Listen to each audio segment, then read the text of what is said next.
And then what happens is when you get out of Zoom, it processes it and goes, and makes a recording. I don't know how it works, but it does.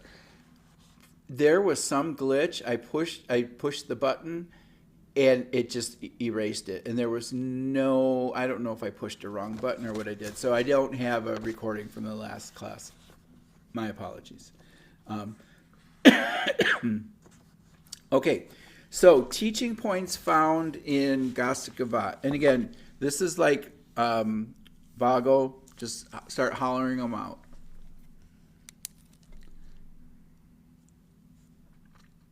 Form, like ABCD.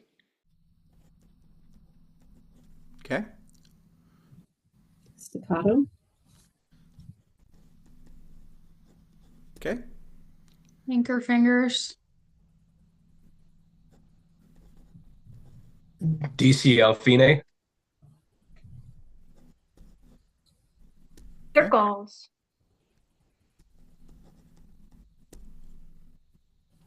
Tempo. Trills.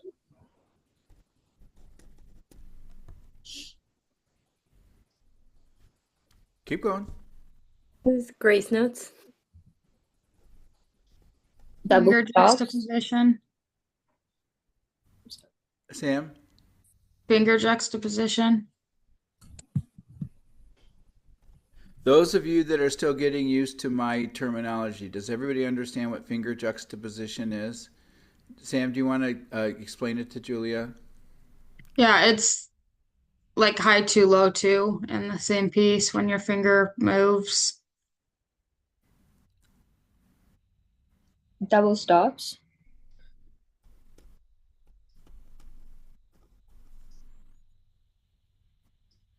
Key change. Is that a written key change or implied? We're on Gosikavat, not Baccarini.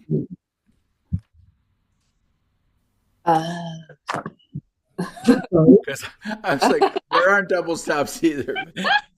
And then when you said that one, I was like, yeah, she's on the wrong piece. Okay.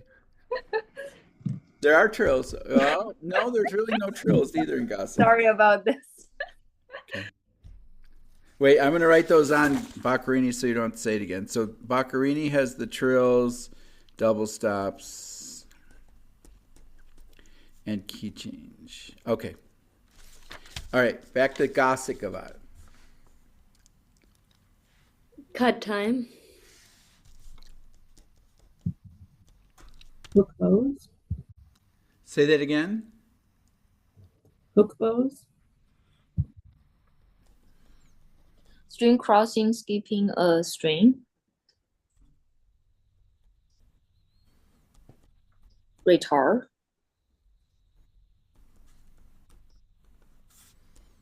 Okay.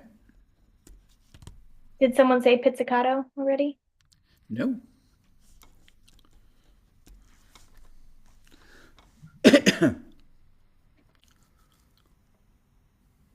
Staccato versus legato.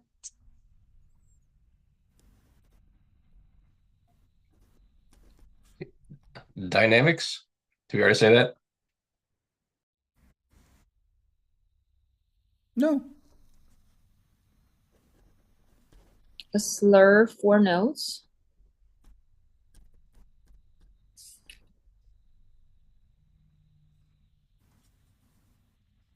All 4 strings.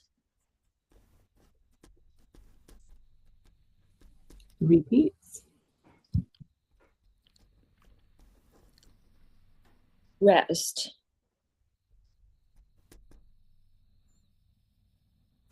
All right. Anything else? Let's go through now the ones from my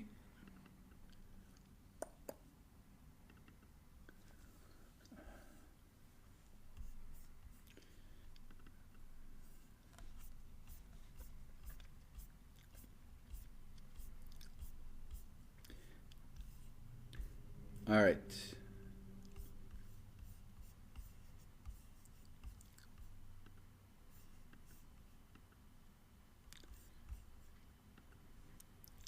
Okay, so tempo, you had allegretto, so tempo marking, alternating staccato, legato, anchor fingers, arco, arpeggiated finger patterns.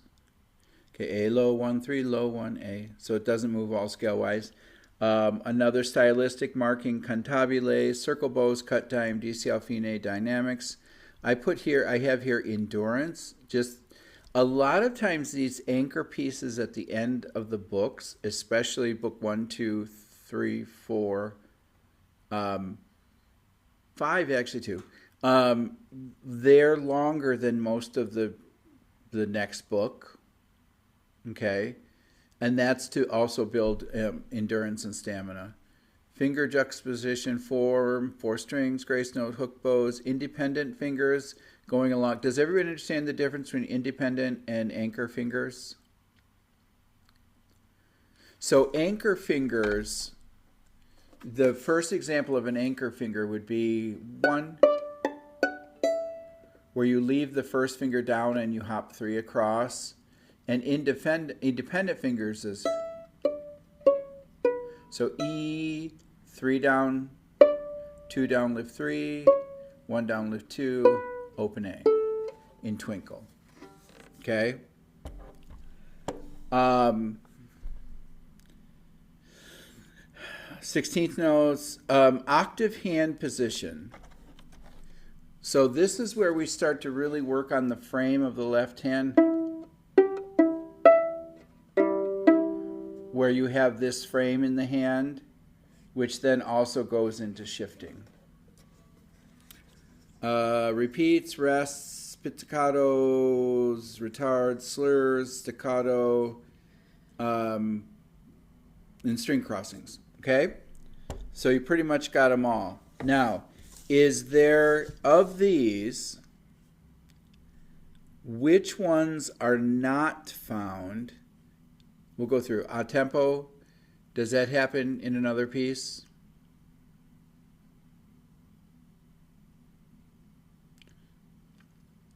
It's implied where? It's in Allegro. In Allegro, yeah. Okay, allegretto, that tempo marking.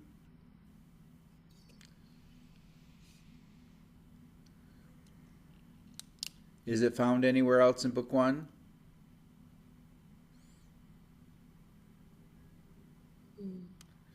Besides the piece itself.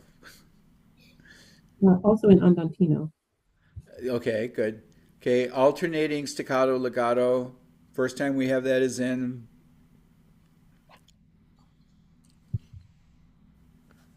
Allegro. yeah. Allegro is pretty pivotal. Anchor fingers, we just talked about that in Song of the Wind is one example. Arco. Now the actual symbol for arco, right? Because you don't see arco unless you also see pizzicato, right? So this is the first time for arco and the first time for pizzicato.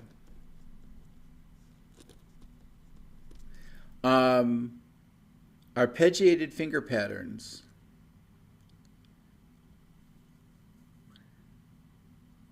Yum. Bum bum bum bum bum bum bum. Or even lightly row, I guess. Yeah, E 2 2 3 1 1. Yeah.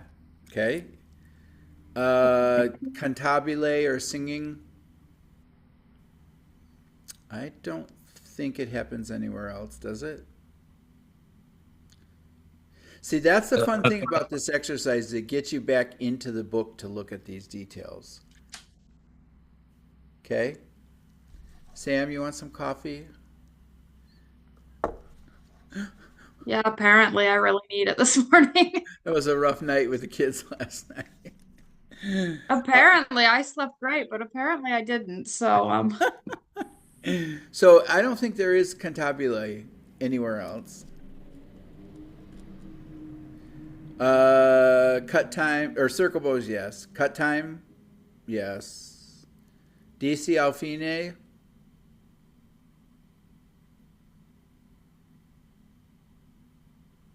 No. Okay, obviously we're working up to endurance throughout the thing. So if there's no DCL fine, there's no fine. Form, there's form in the minuet. That's where we start to work on the form, right, in the minuet. So I would say there's form. 4 strings. What's the very first? Ooh, this was a fun one because it just kind of came to light in a book 1 course this past year. First song in book 1 that has all 4 strings. Perpetual motion. Close. Oh, yeah. Etude. Etude, yeah. Oh, yeah, that's what I meant. Grace notes. Yeah, da ba da ba ba ba da bum ba da ba ba bum. Hooked bows, yes. Independent fingers, yes. 16th notes. Comes up in twinkles right away. Well, there you go. Okay. Octave left hand position.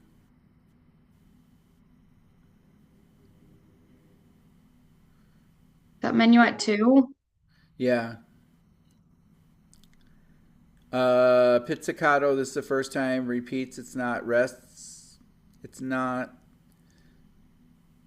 Retard, it's not. Well, wait, go back to rests. Are there rests in any other piece in book 1? I mean, very Variation B. B. Yeah, thank you. Retards, no allegro. Slurs, we've had staccato, we've had string crossings that skip a string.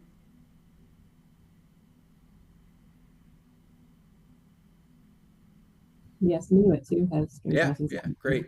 Okay, so if this is true, then the only new concepts that are introduced in Gothic are arco, pizzicato, and then 2 roadmaps, cantabile and DCL fine. Correct? So everything that has led us to Gothic Gavotte in book 1 has been teaching us and preparing us for Gothic Gavotte. So that's why if you teach it with that mindset, it becomes a totally different thing than if you teach kind of in these silos. Okay? And it also keeps away this idea that all of a sudden Gothic Gavotte is like the hardest piece in book 1. Because you've been doing nothing but preparing for Gothic Gavotte for all of book 1. Okay? Does that make sense? Okay. Now, going on to Boccherini.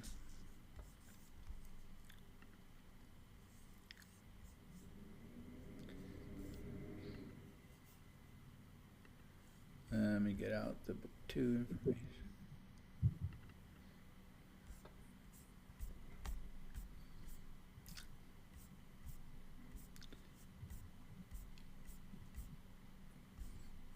Octave jump. All right. Octave jump. Accents. Say that again. Accents.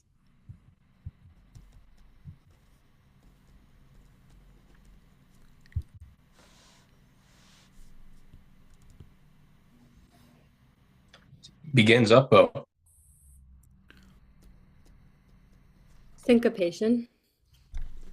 Quinted fingers. Say that again. Fingers quinted across 2 strings. What'd you call it? I've never heard that before. Quinting?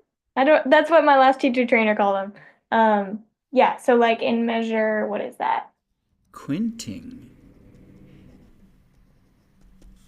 Like between measure, like pick up to measure 9, when you quint your first finger from D string to A string.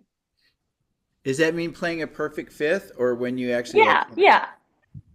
He said like to teach them to put one finger over both strings if they can. Yeah. Do you have them hop? No, I've just never heard quinting before. Is there another term for it? Because I just called it spreading your finger across 2 strings. Just Well, call it I fifth. certainly like I certainly like Julia's because it sounds way smarter than what I. Yes, Megan, that's exactly what I say. Is you put your finger on two strings. Oh, that's right. Like quintuplet, it's a fifth. Oh, right. Didn't even think about that, but yeah, that's probably where it comes from. Cool. Okay, we have quinting fingers. I like that. I'm going to start being smart. Who's the one that told you that? I have to give them credit. Edward Kreitman. Huh.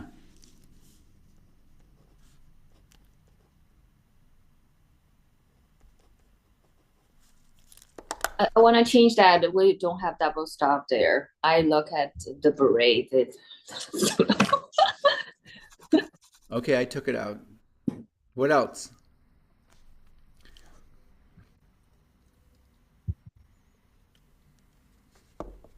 Minuet and trio.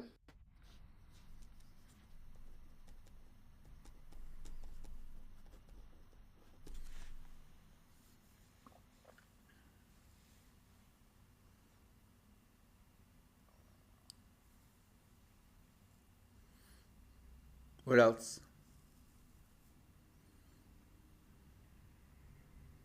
There's of course a lot that are duplicated from before, but this one still has 4-note slurs. Anchor finger.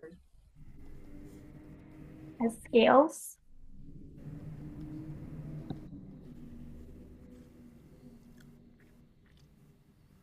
This one also has rests. And then the moderato e gracioso.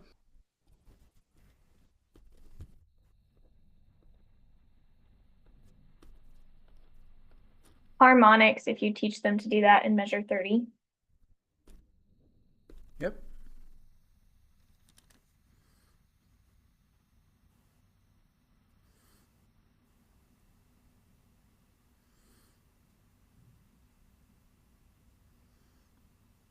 Anything else?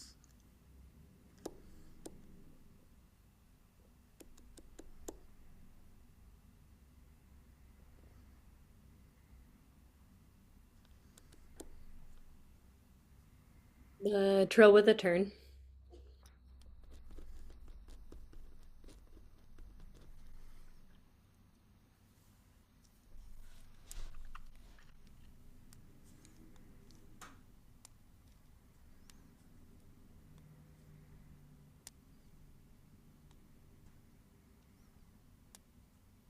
Let me look here now. 3/4 time. Dotted eighth notes. Double string crossings where we're actually skipping the D and the A string going down to the G string. Dynamic contrast, eighth note subdivision. Finger juxtaposition fine, fingered unison. I call it first finger perfect fifth, but now I'm going to call it quinting. Key change, melodic. What's a melodic octave? Where the notes are played separately. Mm-hmm. Minuet trio, moderato, natural harmonic, pickup notes, rests of different lengths, rhythmic articulation, ringing staccato, scale-wise passages, slurs, stop bow on the octave or portato, syncopation, and trill with a turn. Those are the ones that I've got. So, any of these, is it the first time?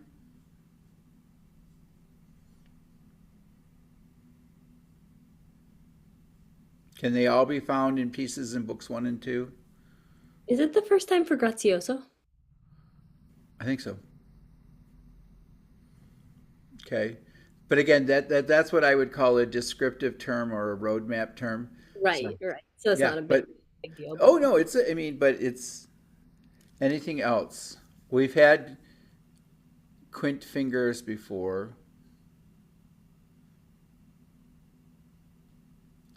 Now I will say with the putting the fingers down in a perfect fifth like that, anywhere in book 1 there is going to be a little bit of a hop usually because depending on the width of the child's fingers, there's going to be a little bit of a hop or a little bit of a roll. So you can't be so hard fast in that technique. Some students will be able to put a finger very easily down on 2 strings, and some just can't because their fingertips are too skinny. So you have to kind of adjust for that. Okay, and it also depends on the violin. Do you always make sure that if they can't quint, right, that they're hopping instead of like squishing the finger over, rolling? And again, that depends. Most of the time, yes, I'd rather have them hop than roll.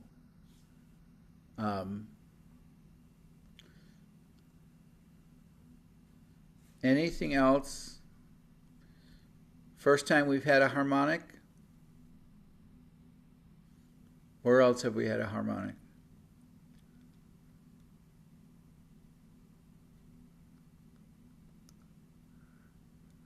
You could add it in Musette, I think. Well, yeah, you can add it in Musette.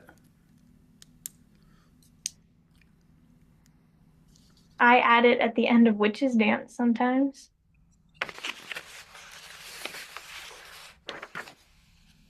Oh, do you go yup up up up up up bum? That's fancy.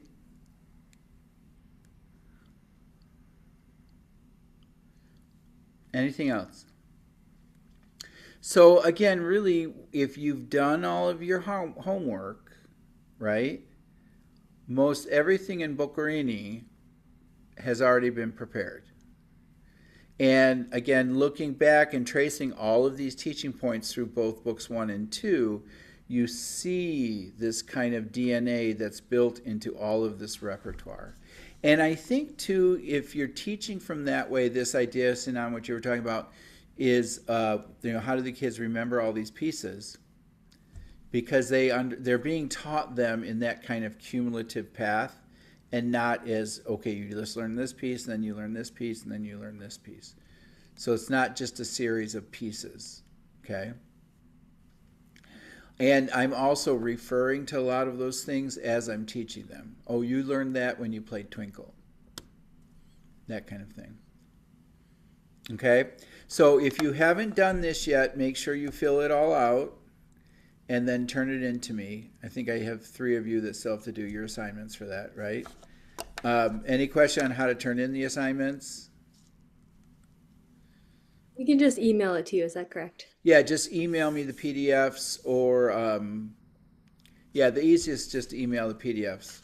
Or you can create a shared folder and put them all in there. Amy? Mark, where's the description of the assignment? Because I couldn't. It's on the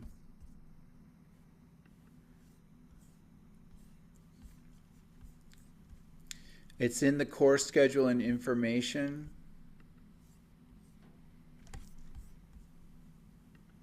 In the email? Oh, okay.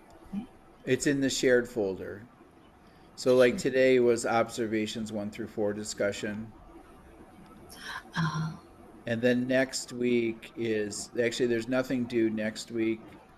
And then the week after that is observation 5 through 8 discussion. Okay, does it make sense? Yeah. And that's all in this shared folder, which you have a link to, which looks like that. And the observations are in their own separate folder in the folder, and then all the information is here. Okay?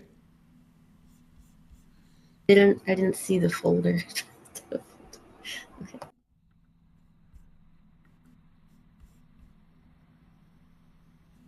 Yeah. Okay?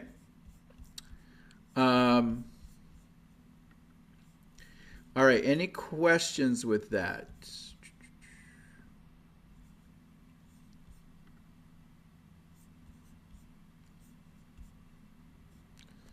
We're all good? Let me just, yeah, you're there. Amy Bashara Music at Gmail. So you should have access to that. Do you want me to send it to you again, Amy? I'm going to put it just in the chat for everybody. There it is. Okay. All right, so now we are going to start with Martini Gavat.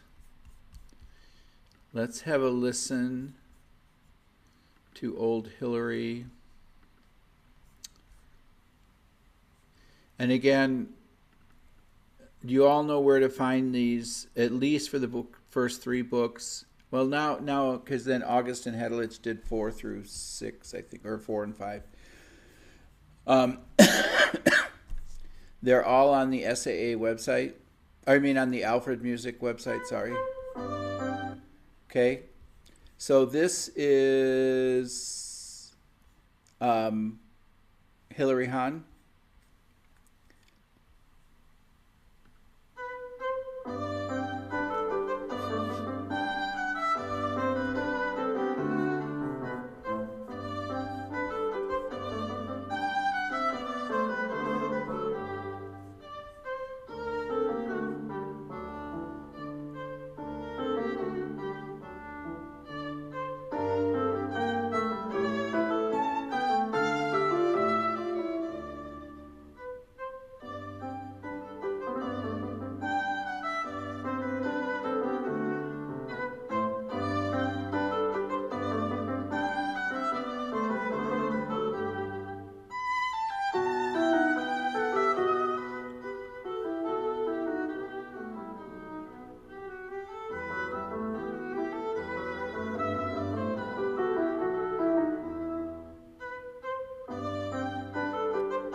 Oh, it repeated.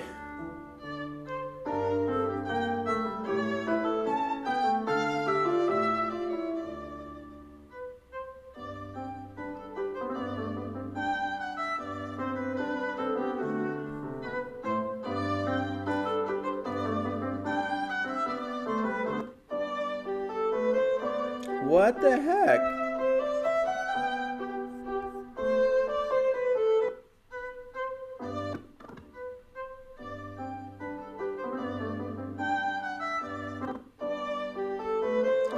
Oh well, you get the idea.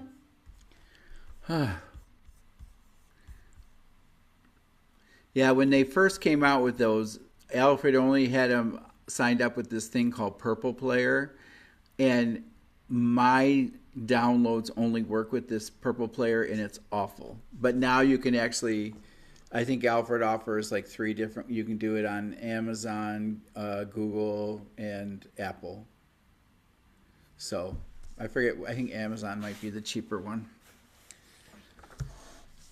Just don't do it today.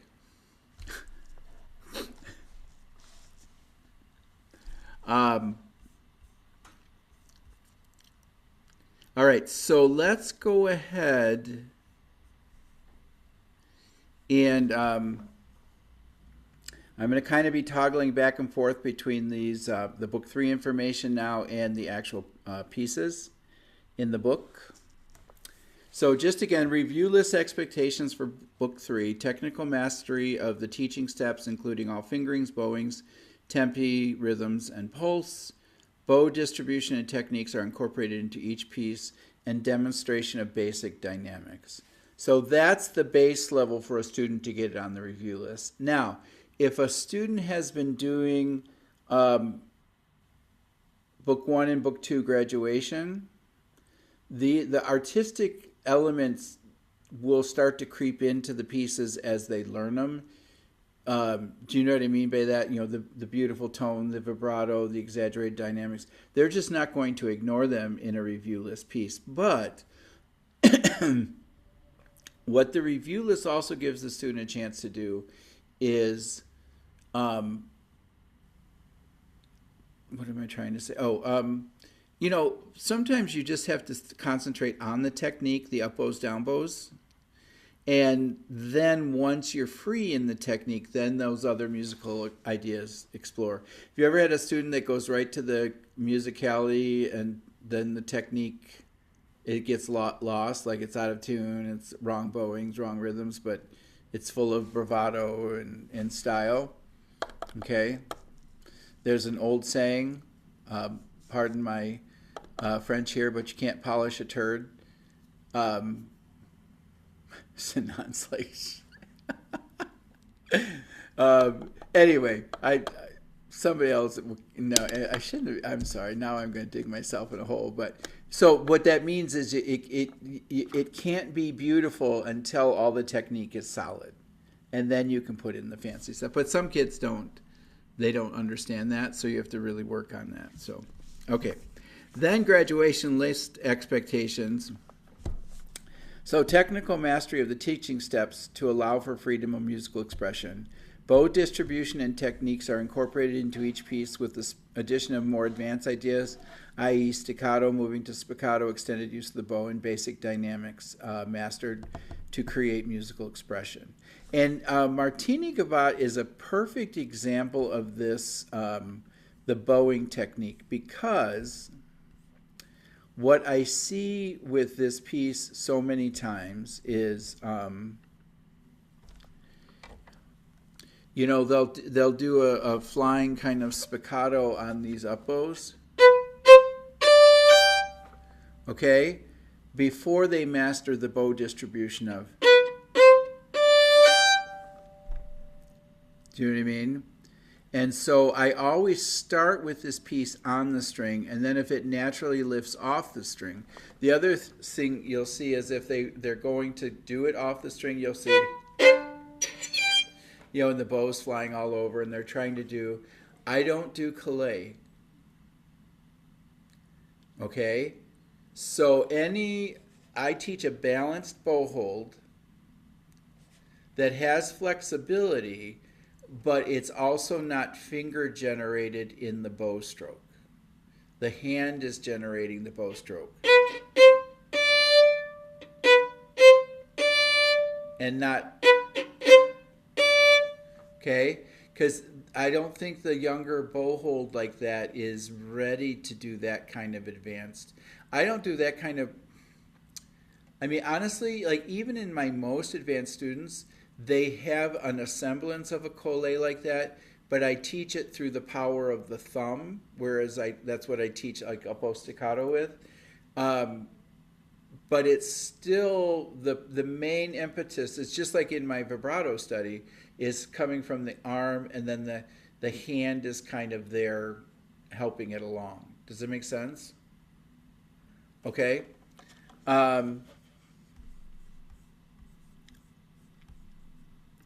Okay, back to this. So this is a really dumb question. There's no such thing. Look who you're talking to. I didn't know what quinting meant until 5 minutes ago. Right. Is there a hard fast rule between when to use spiccato and when to use staccato? I always start with on the string, and then if it moves off the string, that's great. Not so much a hard fast rule. It all depends on the student, where you'll start to see more of it. I mean, you'll see some elements. I mean, some students, if they're, you know, here's what's hard is as a student approaches any of the repertoire, some students, because of age and training, they have a more advanced approach to pieces than, say, another student. Okay, well, now what that means is, say it's a high school student, and they're in book 3, they're going to have a slightly different sensibility when they approach the pieces in book 3. So they may play it more spiccato. But if you have a 6-year-old in book 3 playing on a, quarter size or eighth size violin with a $50 bow, it's not going to happen. Okay? And that's where you get the kind of the choppy, bouncy bow that has no really tone to it and ring to it, because those instruments can't produce the sound. Okay? So that's another way, though, Megan, as you're trying to figure out if this should be spiccato or not, is take their violin and you try to play spiccato on it. If it sounds gross, then don't teach them how to do, seriously, then don't teach them how to do spiccato on it. Does that make sense? Because a lot of times we have all of these rules like, oh, this has to be spiccato. No, it doesn't. It has to do, because we're always in service of what? Tone. And technique is in service of tone. So if we're teaching a technique that can't really respond on the instrument that the student is playing, then we're not in service to tone. Okay? Does that make sense, everybody? Okay. Sinan had a late night too, Sam. What's wrong with you guys' coffee consumption? What's wrong with us is we have babies. Oh. You're right. Okay, so this... I can always trust you, Sam, for the honest truth. This is Martini, written by Martini. It was originally an organ sonata. Okay, up until actually all the way through book 3, it's the same thing. Not one piece was written for the violin. Okay. Yeah, we don't get until book 4 until we have pieces that were actually written for the violin. These are all transcriptions and arrangements. It's in the key of G, half note equals 72. Okay, and then this is the form that I use. So it's A, B, it's a rondo form, A, B, A, C, all that. But I put in different descriptive words for the form. So the first one is whoever the student is going to be. But it's also the last thing I teach the student is the A section when we're doing previews. So we have the B section is sneaky because it fits the quality of the sound that they're making there. Then it goes back to the A. Then we have sad and smooth. Now sad and smooth is because of where it fits into the arpeggio, the da da. Even though it's a major third, it has a minor feel to it or a sad feel. And then the smooth part, I'm sorry, da da. I said the wrong one. Even though it's a major third, it's part of the arpeggio that is minor. But I call it here, the smooth part is the dee da dee da dee da, because it's smooth bows for lack of any other thing. Then we have surprise because it sounds like we've got a new section, and then the last part is the kind of the reprise a little bit of the A section. Then we have happy skippy, da-dum.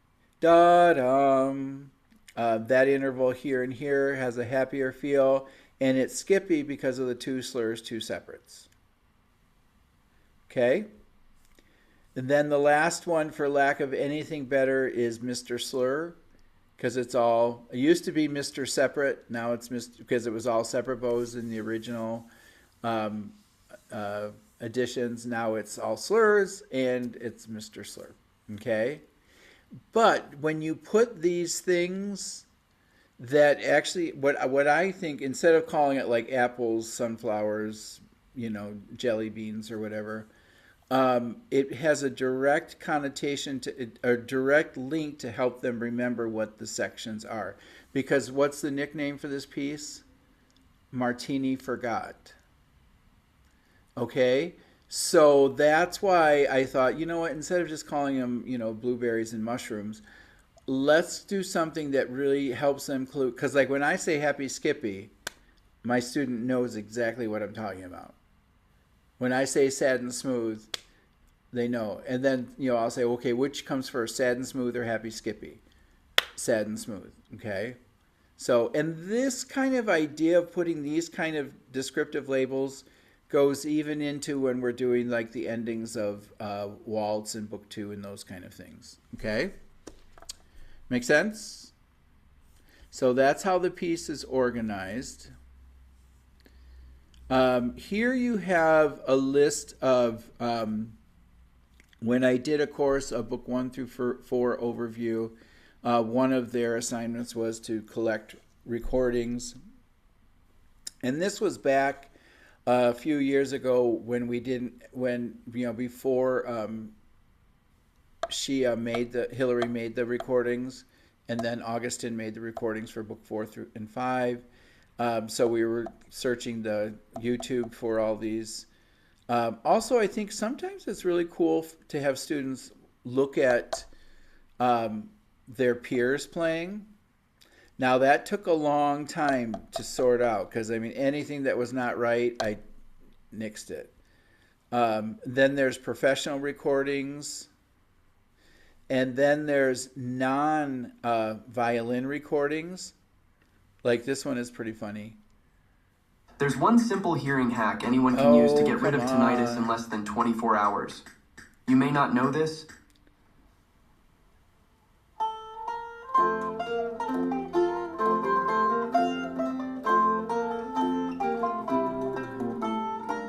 So it's a lute or a mandolin quartet. So they're in there. There's an organ one too. Okay? Okay, so previews, some of these are specific and some of them are just, they should really know this. And remember, when I'm teaching, I teach tonalization and scales totally independent from the repertoire that they're learning. Meaning I don't just do G major if I'm doing Martini Gavotte. Okay? And we'll talk about how I introduce scales. Most if not all of my book 3 students are doing 2-octave scales. But bare bones minimum, they should have by this point doing Martini Gavotte, G major tonalization, G major 2-octave and G minor 2-octave scales. And why I say 2-octave scales for the minor is melodic and harmonic. Okay? And then anything in book 1 and 2 in G major. Okay, now in Martini Gavotte, I don't teach like small 1 or 2 measure previews. I teach the sections. And I introduce the section. So say a student just got Boccherini Minuet on the review list, and they're starting their graduation process. The first thing I would teach them in book 3 is the B section to Martini. Okay? Then the next thing I would teach them is the C. Actually, I do these in order because they each have their difficulties. So B, C. So I teach them every single one of the preview sections, But again, if you, at the fastest, you would parse out one of these sections a week, A, B, or B, C, D, E, F. So that's 5 weeks. More than likely, it's going to be every 2 weeks. So you're going to be close to 3 months before you teach them all of the different sections. And then the only thing I have to do when they finish graduating book 2 is I say, okay, let me teach you the A section, teach them the A section. We talk about the order of the sections, and then they already have the whole piece. Do you see how that works? Julia? If you had a student who just had a great ear and just naturally would figure out all the notes on their own, would you ever let them figure out the notes and then come to lesson and have them all and then work from there? All of what? Like the whole piece? The note, yeah. If they're just like, Miss Julia, I've got the piece in my fingers. Yeah, but do they have the bowing in their fingers? Do they have the rhythm in their fingers? And that's where you have to no. Again, that's why even with the ones that can do that, that's great, but let's do one section at a time. And then I'm also saying, okay, let's do another, because if you, with a student like that who it is, I call it, they play fast and loose with the bowings and the fingerings, it's so hard to reteach it the right way because they have it ingrained the wrong way. And part of in music, what we're teaching students is discipline. And they have to have the discipline to be able to springboard for musicality and all that. Now, if they want to mess around and come up with songs on their own or do anything like that, improvise, that's great. But because when you look at like art students, have you ever gone to a museum lately? Who's sitting on all the benches in an art museum? Art students. What are they doing? Copying great works of art.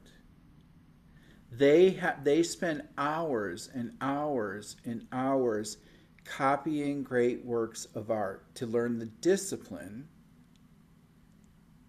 of like balance and color spectrum and proportion. They don't do that just by creating, free thought. My son is an automotive designer. He went to automotive design camp and he texted me after the first night of camp and he said, "Dad, I have to draw 100 hubcaps by tomorrow." They're not called hubcaps anymore, but he said, "Can you believe that?" I said, "No, that's good. That's discipline. That's what you're doing there, but that's why he can draw now hubcaps because he copied 100 of the finest hubcaps in the world. So it's that kind of thing. Does that make sense, Julia? So it's great, but not to the detriment of their technique. Okay. Now so that's the previews, okay? Now then, here are the teaching steps. So this is the micro. This is the difference again between teaching steps and teaching points. Teaching steps are the micro, specific to the sections of Martini-Gavotte. Teaching points are the macro, the big picture concepts that they will learn that will then be used throughout the repertoire and that have been learned in previous repertoire. Okay? So the teaching points are like the DNA of the entire repertoire. Teaching steps are specific to the individual piece. Does that make sense? Okay? So in Sneaky, section B, we work on the 2 lifted bows to the slur. You can use twinkle or tonalization if you want to, if needed. So this is this part. Okay, so they may come out as hooks first, and later they'll be lifted a little bit, but right now they're hooks. But to the frog. And so what I teach the students is this way of teaching bow distribution is whatever you spend on the up bows, you can only spend that much on the down bow. Because naturally what they want to do is this. And they get stuck at their tip. Okay? And I'm sorry, I'm playing the wrong part, but... Okay, it's loaded with that. Okay? Then notate the contrast between the B flat and the C nat sharp and B in measure 14.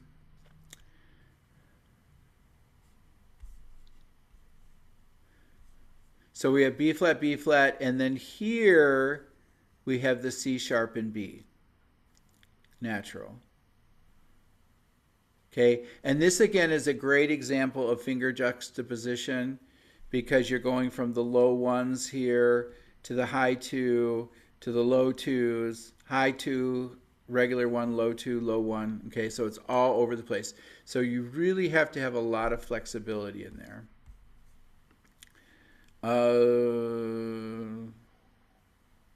Then highlight the F natural and C sharp and measure 15. So that's here. Okay? All right, so let's play this one. And for right now, do it on the string. And the lift is not a lift of the horsehairs off the bow or off the string. It's a lift with just a little space in the sound. Okay? I didn't even tune my violin yet.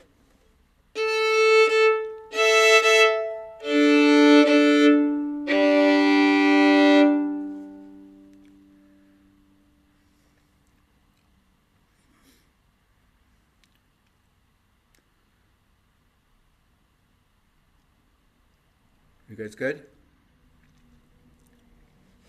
Okay. So again, double up bow starts in the middle, not at the frog. Oh, I see. That is so weird with my bow. Only half of it's folk. This just happened. I'm not quite sure. All right, here we go. Ready? Ready, and...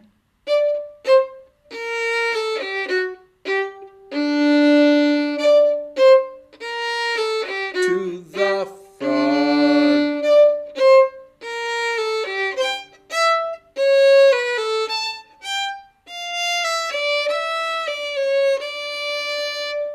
Okay, so it's moving the bow on the up bow and it's saving the bow on the down bow. So almost like fast bows on the up bows and then slow bow on the down bow.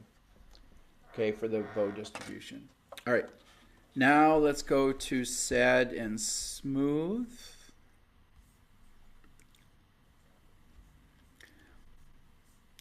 So work on the D sharp to B, the sad interval, smooth 4-note slurs.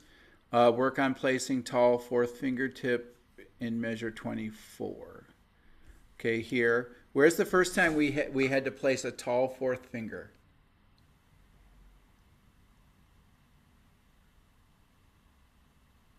As opposed to a flat fourth finger? Perpetual motion uses fourth finger. No, like cold, like it starts a phrase with a fourth finger. Is it minuet 3? Yeah, minuet 3. Second section of minuet 3. Yeah. Okay.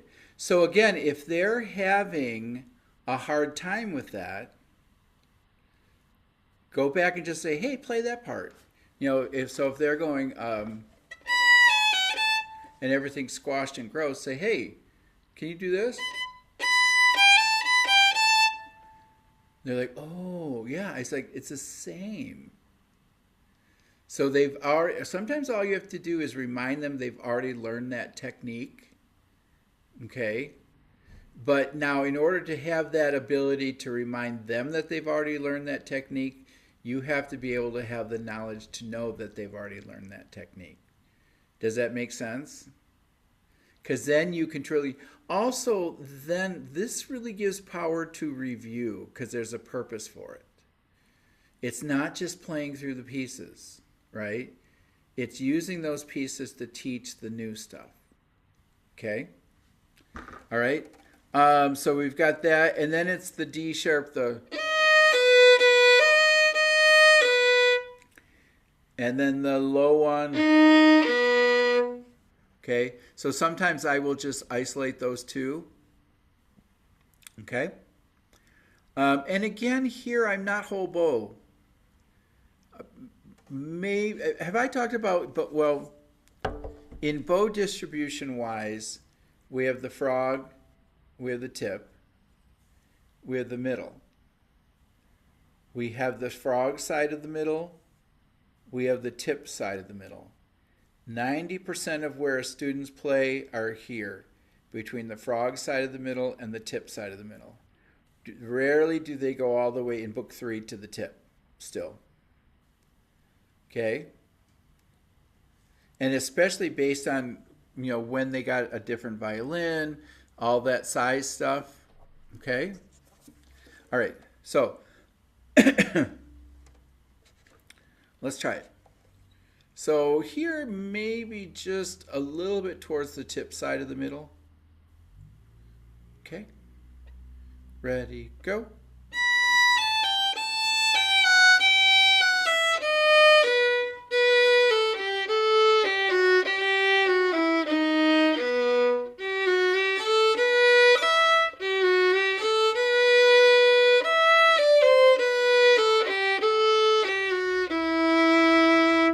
Okay, and then the big thing here is on the, and not, do you see the difference? So it's still a tall fingertip, curved finger, tall fingertip, and they can do that if they're not squeezing. But if they're squeezing the neck of the violin with their first finger knuckle, try that. So put your violin up. Squeeze the neck of the violin with your first finger knuckle. Okay, do you see how it naturally collapses the hand? Now release that tension. No bow, no bow, no bow, no bow.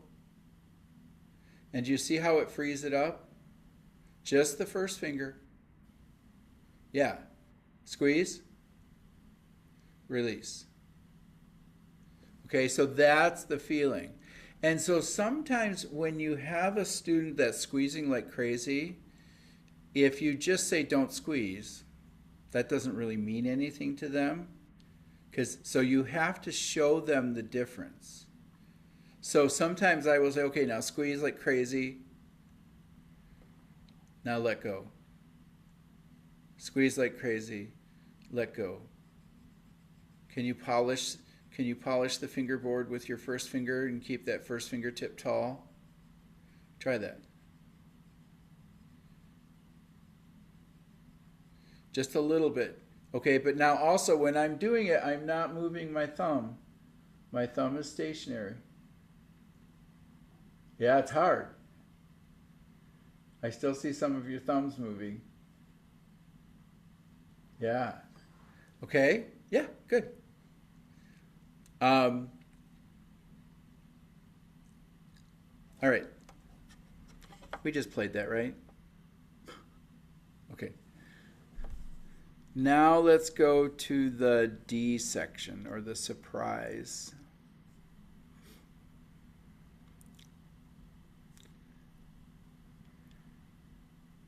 And the only descriptive thing here, also, I know what I was going to say. Do you see how I have a lot of these diminuendos highlighted? Those are basically, they're not real dynamics, and I was not very pleased that they added those in there. Those are phrase endings. Dee-dum, right? So they put in a dynamic to describe a phrase ending. I'm not sure if I like that, but it's there. So I highlight them as different so that I can teach them this is just a beautiful way to say thank you. Okay? Or you're handing something politely to somebody. That's another, using a physical idea to express an ending of a phrase is great. Thank you. Don't slap them across the face with the thank you. You know what I mean? With the bow. So it's gentle, it's kind, it's elegant. All those kind of things when you make that nice little taper. So I teach those as tapers. Phrase endings, make the end pretty, don't smack it. Anything that kind of also fits the personality of the student. If you say to somebody that's a little bit more gentle of spirit, you say, don't smack the ending. That's not going to mean anything because they wouldn't smack anything if you paid him. But if you have a rough and tumble student, then you can say something like, don't smack the ending, okay? And don't always assume. Did you notice how I kept both of those descriptions gender neutral? Because the assumption is, right, that boys are going to play, rough and tumble and girls are going to be more genteel. That's not always the case, okay? So you have to really understand who your student is when you're teaching them. Okay. And the other thing is what may appear to be, if you have a student that does this, that's also a way a perfectionist would play that, because you've taught them to only go this far, right, in their bow, and they're going to stop there no matter what, because that's the right thing to do. Does it make sense? And so they're not necessarily listening to the beauty of the bow stroke. They're following the rules that you have told them. So then we talk about being more gentle there too. Make sense? Okay.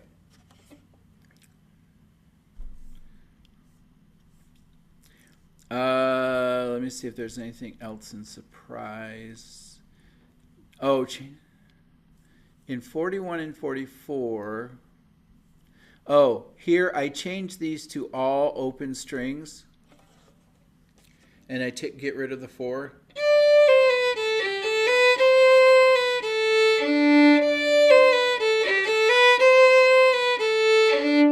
Now the main reason being is it's chock full of open strings as it is, and they're A's and D's. So I love the beautiful ringing quality of that.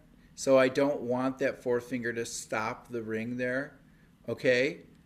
So I get rid of all of those 4th fingers and put open strings, because then it also matches the A and the D here in 42 and 44.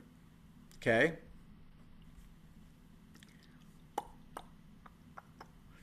Contrast the smooth beginning with the lifted end of the section. The other thing here is, this is the surprise part, right? It's like it goes back to the beginning instead of continuing. And then what does he do? Martini laughs about how he tricked you, right? Ha ha ha ha ha ha ha ha ha. Okay? Now also saying that, laughing and singing it like that, it lets you have nicer kind of ringing accents on those notes. Make sense? Add to the character, right? This is a really great character piece. A fun thing to do with this piece too in group class is, if you have a whole classic, like, I can't wait to do this. We're doing one of our themes in a couple weeks is like that listen and play or character. Anyway, is you turn it into a drama, and you have the main character. So like Sita would be the main character, and then Navi would be one section, and all those kids that are in that group class would each get one of those sections. And then here's the clue to that. When you do something like that, where it's kind of solo driven, if you have somebody that's a little bit hesitant to do it, partner them up. Okay, so if you have a student that's like, no, I don't want to do that, don't force them. Say, okay, let's have a partner. You guys can do it together. And partner them with somebody that's stronger and can really help them out. Okay? That's a really good way, too, to teach students compassion through music. And it was like a beautiful example of that this week was when we were doing this SMA Olympics. And the students were going... Let me see if because I keep talking about it. I think I have some pictures, not of that book 3 through 8 course, but...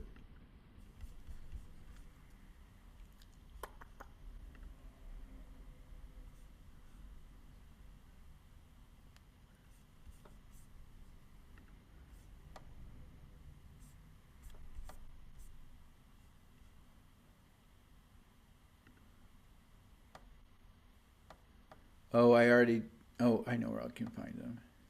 Well, here's that actual book 3 through 8 class.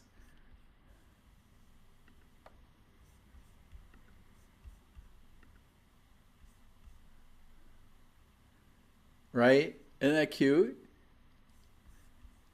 And what's funny is that's a very typical Suzuki thing where one does, you make this twinkle chain. but I don't do that very often.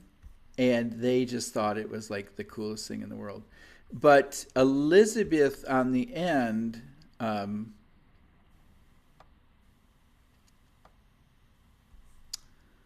oh, you know, I sent the pictures to.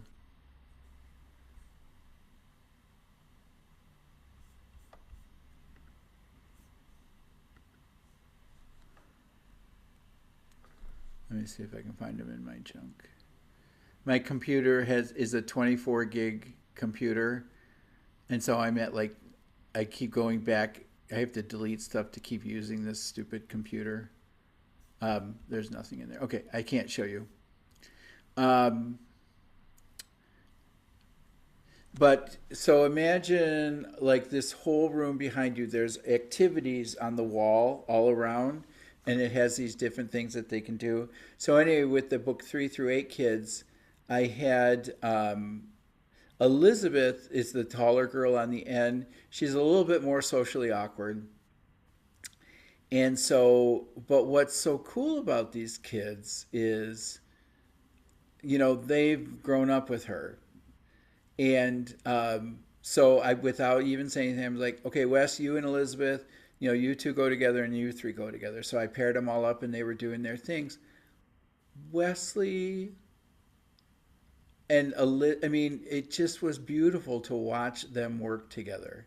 Because, you know, Wesley's the go-getter in that group, and he and Elizabeth were just having a ball and cracking up, and he's cracking jokes to Elizabeth, and she's warming up, you know, and I'm thinking, oh, because when she goes to school, I am sure it's not like that. You know what I mean? In her classroom setting.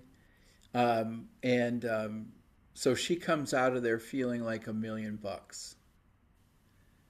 And Wesley, he doesn't know any, it's not like performative for him to be kind to her. It's just, well, how else would you behave? Right? And that is just so heartwarming to see.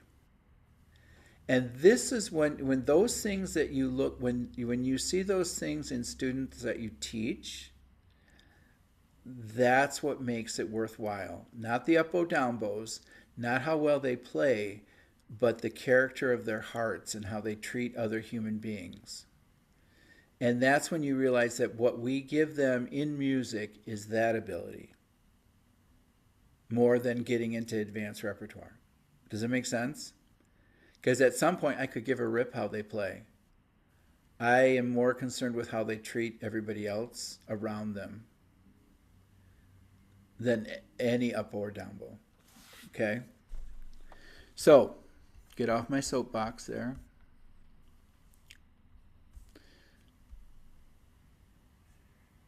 Did we play Surprise yet before I started my soapbox? No. Okay. Thank you.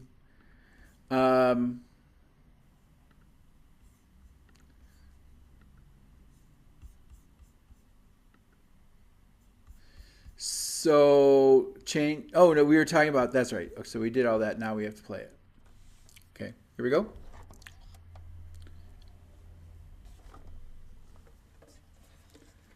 Here we go. Surprise. Again, tip-ish side of the middle. Not too close to the tip. Ready, go.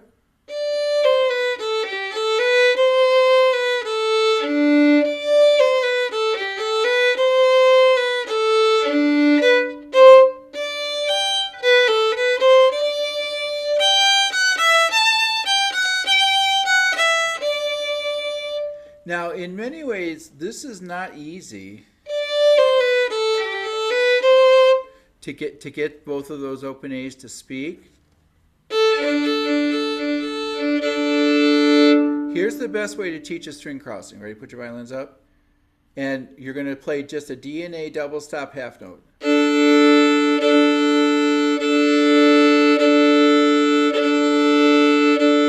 Now rock it.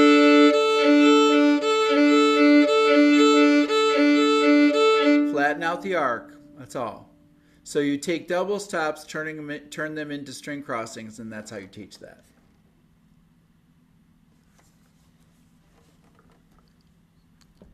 And I was able to do that with you guys without saying a word.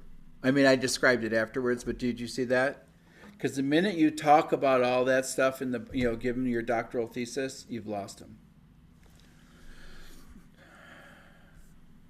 Okay, happy Skippy. So work on the F sharp to D interval, the happy interval. Skippy section bowings, 2 slurs, 2 separates. Where did we have our first introduction of 2 slurs, 2 separate bowing?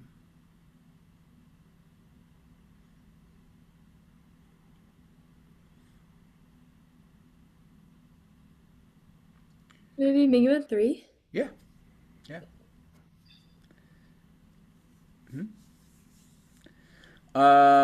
Work on placing a tall fourth fingertip in measure 56. Okay, that's what we were talking about, which happens to also be Minuet 3. Okay. Why would we have to, yes, do we always teach about tall fingertips and curved fingers, but why is it particularly difficult there and at the beginning of Minuet 3?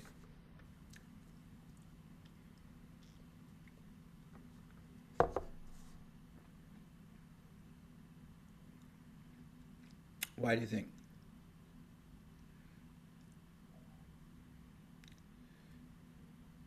Because you're hitting it cold with no support from, like, it's not walking up to the fourth finger. You're hitting it cold. So this is that octave frame of the hand that we were talking about in the Gossick and in Boccherini. Okay, that's not easy to do if it's not trained correctly. Okay. Also, by this point, they've been having vibrato exercises, which we'll talk about later. But it's all, that's most of the time, if a student's doing vibrato exercise and you get them to have a really well-balanced fourth finger like that, they just can't naturally not vibrato on it. Okay? All right, let's play it. Sorry, may I ask a question about this? I do have a lot of students has problem with a curved pinky. Yeah. So how Well, can you practice that? A couple things. I've been working on this with Bodhi lately, but he has, what we've been working on is a low butterfly and a tall curved hand. Because what's happening is if they start swallowing up here, then there's not enough room. You see, if the thumb comes high or like this or any of those contortions. So that's part of it. The other thing is, okay, so do it the wrong way. Okay, Sinan, right? Now, just take the back of your violin hand and bring it over the fingerboard. Not directly over, but you see how that fixes it? So it's not a fourth finger issue, it's a left hand issue. Because what's happening is, if this part of the knuckle, okay, now you can see it. So if this part of the knuckle is here, do you see how the bridge of the pinky it's hard to support? But if you bring the knuckle up, and then I'm going to drop something here. That has that has more support. Does that make sense? Yes, that's very helpful. But I think if they are clapping that way, it's easier to fix. That's what I feel. But sometimes I think they do this way. Like these two are very straight and this is round, like that. Yeah. So, but the same thing, tell them then, I don't even know how to do it, but you can also just do this, pull that base knuckle up until it's the right position for their left hand. Yeah, do you like ask them to practice that at home, to hold right hand, hold the left hand, and then practice just well, what I would do is I would say practice pinky poses. So you get it here. Okay, now pose your pinky have mom take a picture of it going this way, the way you want it to be, and then you say, okay, now mom, at home, make the pinky look like the picture, and then just pop it.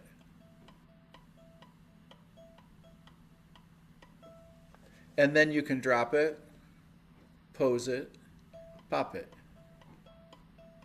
Okay?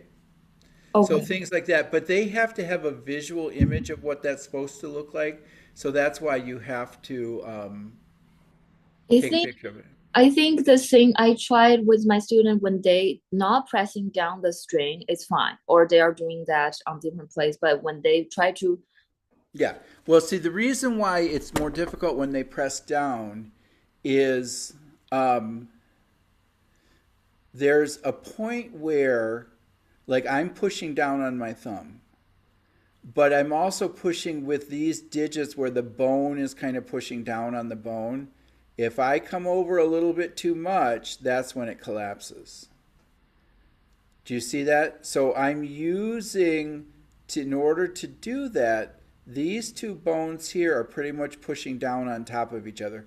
That's also an important thing for a student that's double jointed, because their joints can't support that, but the bone on top of bone can. make a lot of sense. Thank you so much. Okay. I had one thing that makes sense today. I'm going home. Okay, here we go. Let's play Happy Skippy. Here we go. Pose it. Let's play it.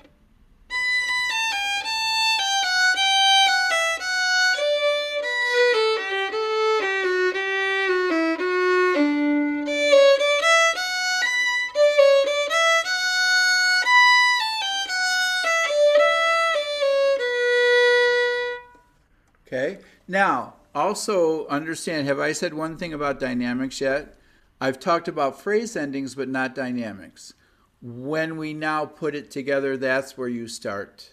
And see, that's the beauty of the preview process, because by the time they're putting it all together and you're going to add dynamics, all of these sections are easy.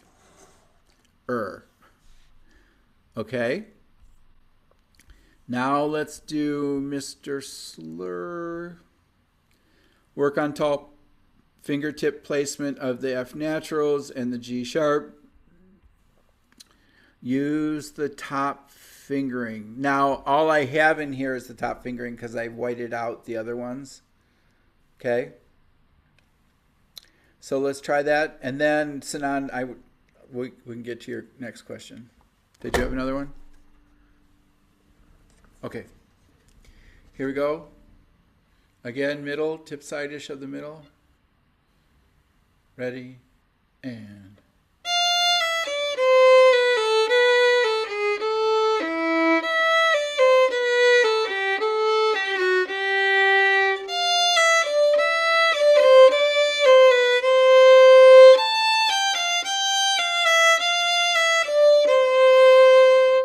Okay. And then finally, after 8 weeks, 10 weeks or so, then they get the A section. Still not putting it all together yet, okay? Basically, there's no new techniques to teach them in the A section because they've done it all before. So you've got the slurs and separate, you have the double up bow, you have the bow distribution. Even in the surprise part, was the... Right? They've already had all of that. Okay? So this is super easy. You barely have to teach it to them. Okay, so let's play it. Ready? And...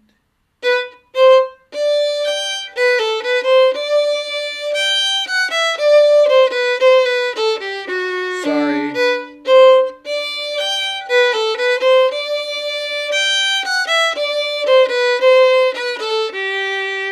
Okay?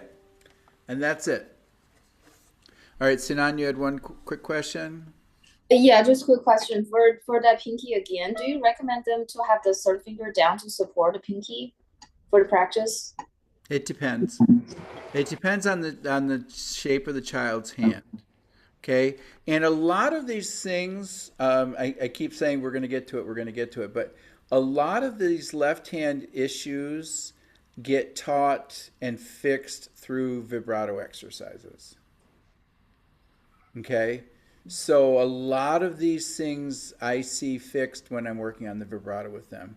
Or it gives you another angle to fix the exact same thing.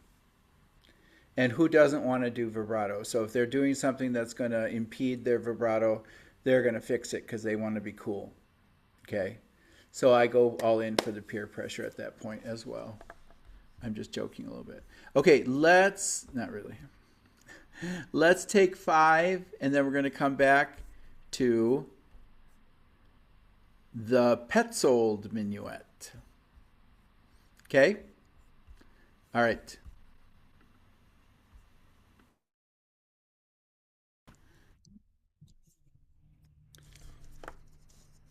Okay.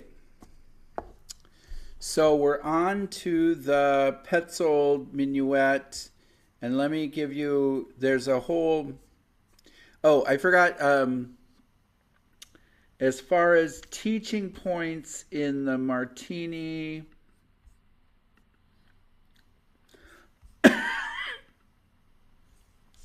Allegro moderato, breath marks, character piece. Each section represents a different character. Cut time, implied phrase endings. We talked about that. Rallentando and rondo form. Any other questions with Martini?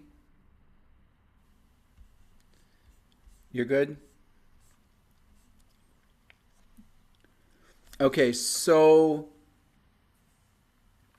this gives you a little history of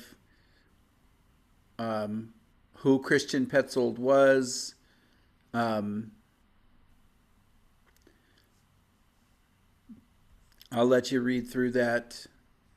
And then this is how, Bach collected the pieces, all that fun stuff.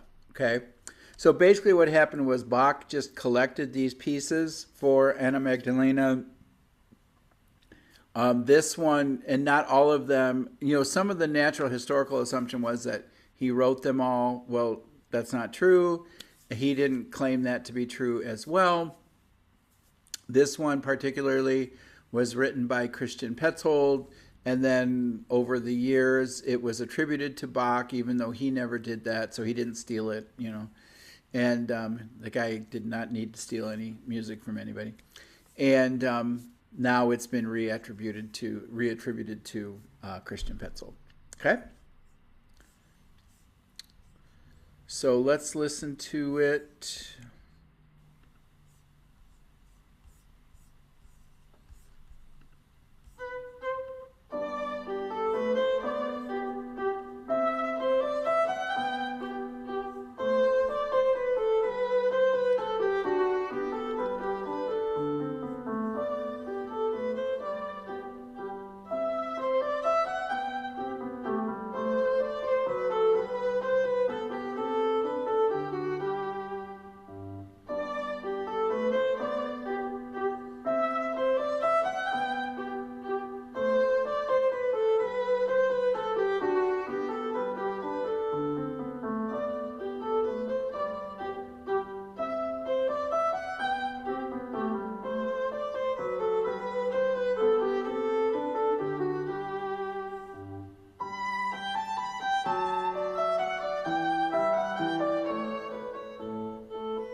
Now, the only thing I'm bummed about with that recording, I think it's absolutely beautiful, but she doesn't do any of the mordants.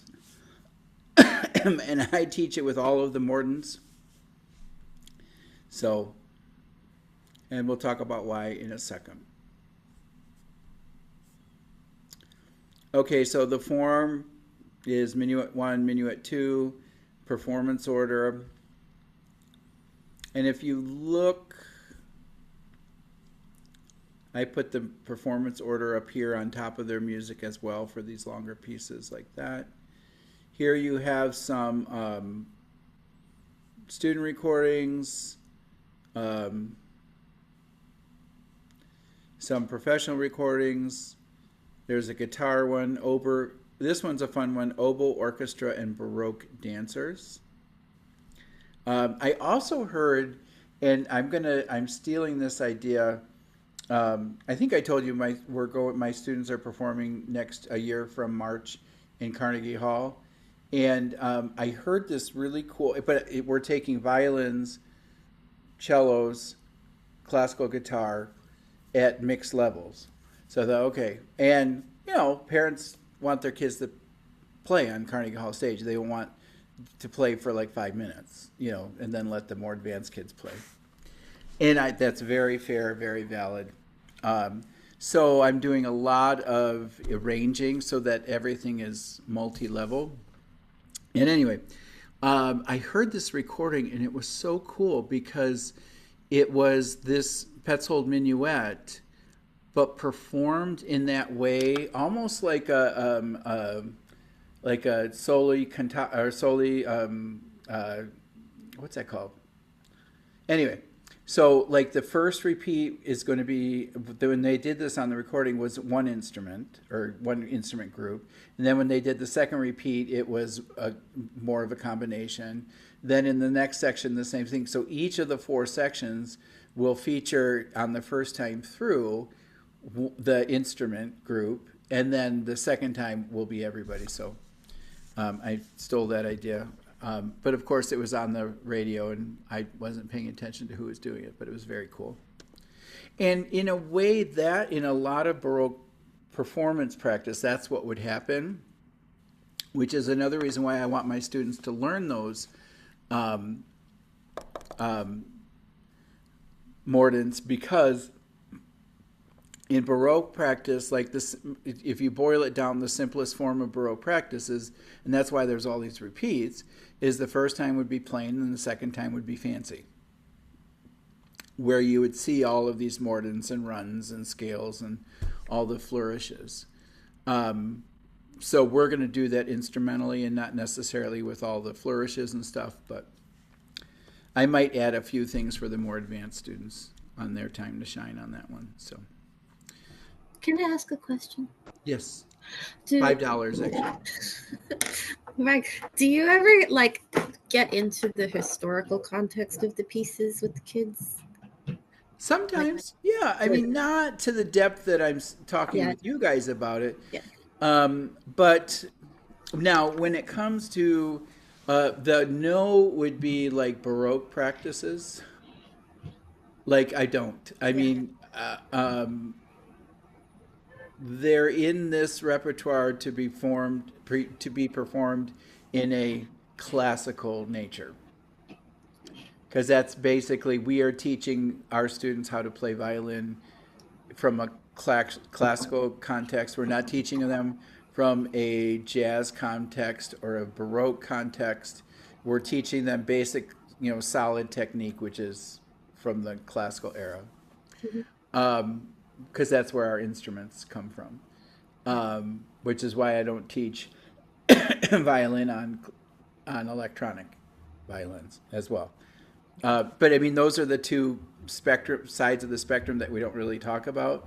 It's not just Baroque practice, but classical's in the middle. There's Baroque practice on Baroque instruments, and then there's also contemporary practice on electric instruments and the use of all that stuff. Right. So no, I don't. A lot of teachers will, make their students play on Baroque bows. So they're playing on a classical violin with a Baroque bow, and I'm like, well, what is that? because Yeah. a Baroque bow is meant to be played with gut strings, and it's just Yeah. now that's something. If I think if you want to do, if you're a Baroque specialist, I've always been fascinated with that. But what I think, if I was a real Baroque specialist myself, then I would be doing a summer camp for that, where I had a whole fleet of Baroque violins and bows, and we did these Baroque pieces in a Baroque style. Yeah. So, Cool. When but I teach, I would usually like explain this is from 1650, and maybe we'll look at a picture of what people wore back then. I'll yeah, show them the map of Europe, and but yeah, I yeah, think the age, the little ones don't need to know that as much, but the older they get, like, yeah. Well, it just puts it in historical context. Yeah, yeah, okay. there's nothing. I think there's nothing wrong with that. And sometimes it's going to go in one ear and out the other, and sometimes it's going to. The thing that's cool about that though is it'll stick with the ones who are really interested. So why not? Yeah. So when you do that a little bit extra stuff, don't be concerned that everybody gets it, but you're going to ignite a fire under two kids or one kid that's all of a sudden, and that could be your music historian of the future. Or it could be your Baroque specialist, so you don't know. Okay. So previews. Any other questions before we go on? You're all good? Okay. I just noticed Anne's ceiling. That is absolutely beautiful. Is that like a white birch? Yeah, I'm not sure exactly, but it is quite pretty. Yeah. That is really cool. Okay. So Minuet 3, these are the preparation steps. Are it's expected that they've been exposed to these things.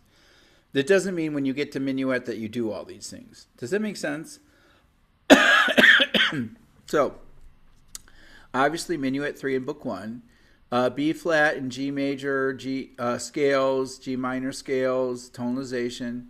Introduce smooth hook bows, which is 2 détaché bows as opposed to 2 staccato bows hooked together. What are some things we could do to... so what you don't want is...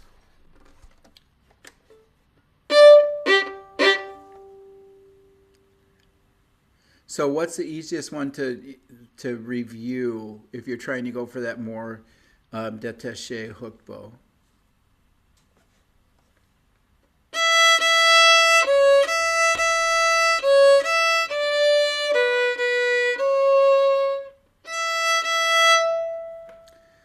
So a very Book 3 level, O Come Little Children. Okay. That one actually gets taught. It's one of the vibrato early, when they finally get to playing whole pieces on vibrato.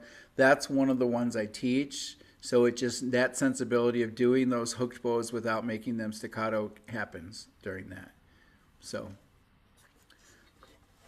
for me, it happens just as a separate, or just as a thing coming from vibrato.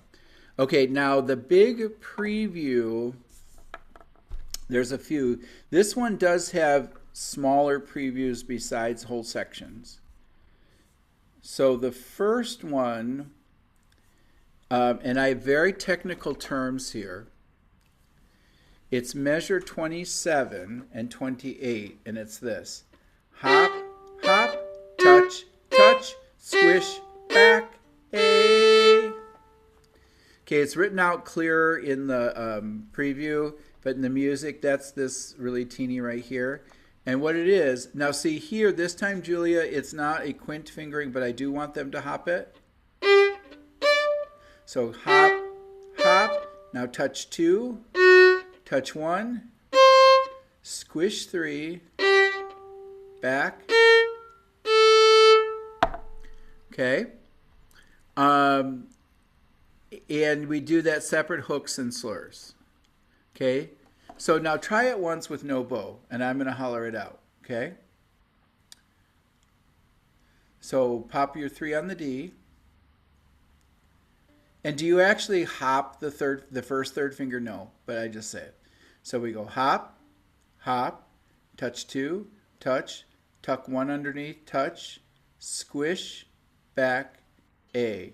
And when I developed that, I was just looking for 1 syllable descriptive words to help that independent fingering there. Okay? And that's what that's all about. Now let's do separate bows. Here we go. Ready, go. Hop, hop, touch, touch, squish, back, A. Now let's hook it. Ready, go. Hop, hop, touch, touch, squish, back, A. Now why do I say squish?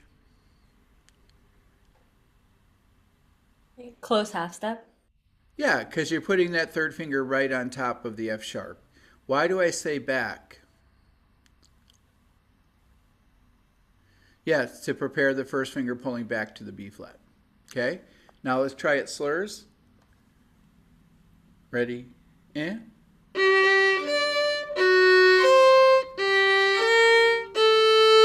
And then here, Julia, when you put this into the third finger for that hop hop, some students will put the 3 down on both strings at the same time. Some will do a quick hop, and some will do just a teeny bit of a roll, depending on the width of their finger and the width of their fingerboard and how the strings are spaced. Because all of that that's why you can't. It's not one size fits all, because it depends on the width of their fingertips. It depends on the pointiness or flatness of their fingertips. It depends on the width of the fingerboard and how the nut is cut as far as the space between the strings. So that's why you have to really individually fit it all like that. Okay? And then what I do is then just lengthen it out to do.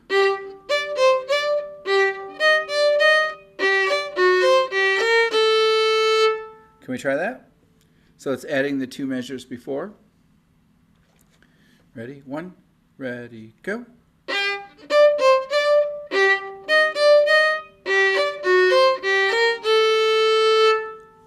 Okay.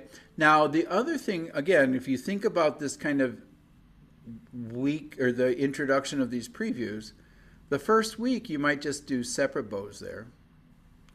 Then you might add hooked bows. Then you might add slurs. So it could be a good month to 2 months before they can do all of that preview, because this is the notorious section that is kind of gross.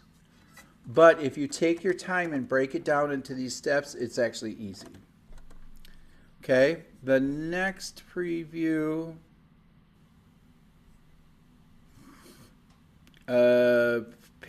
Measure 25 through 32 in the second minuet.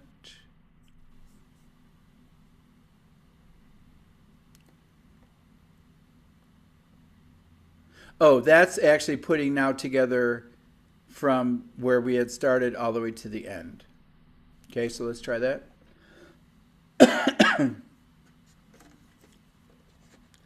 1, ready, go.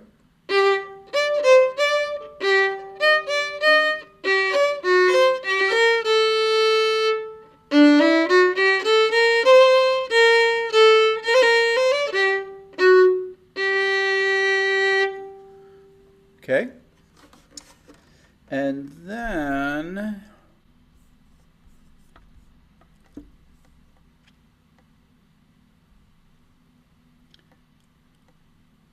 measures 9 through 16, so of this second minuet. So what I do here is the only mordent I take out is in measure 13, because I do this all in first position. Okay. And also, this is where you want to teach them the difference between a mordent and an inverted mordent. In the major part of the minuet, all is where you have these inverted mordents, and an inverted mordent has a line going through it. So you start from the sounding note and go down one step. So sometimes I'll call them baby trills. Okay? And then we have regular mordents where you have the sounding note and you go up.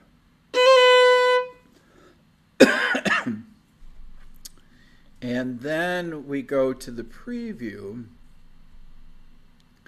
And here we have a mordent on the first hook bow. And then in the next one, we have a mordent on the second hooked bow. So if you put a nice space there and do it a teeny bit slower, they can usually do it. And it's just one turn. Okay? Can we try that? So let's start at measure 9 and go to measure 16. Here we go. 1, ready, go.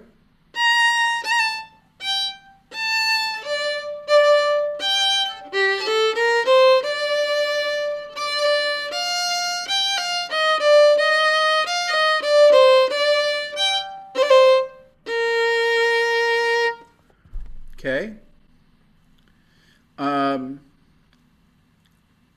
And that string crossing here is the exact same string crossing that we're going to have in Gavotte in G minor in a second. Okay. Then, I introduced, so you can also take all of the mordents out of context, and there they are. So you can just show it to them and they can, that's something I maybe not like on a weekly basis, but just let's try all, today's going to be mordent day, and you can expose them to all the different mordents, and then there they are. Okay? Okay, now breaking it down into the teaching steps. This one I will say, once I've done those previews, then the first whole section I teach them is going to be the Minuet 2, Section 1, and then this Minuet 2, Section 2.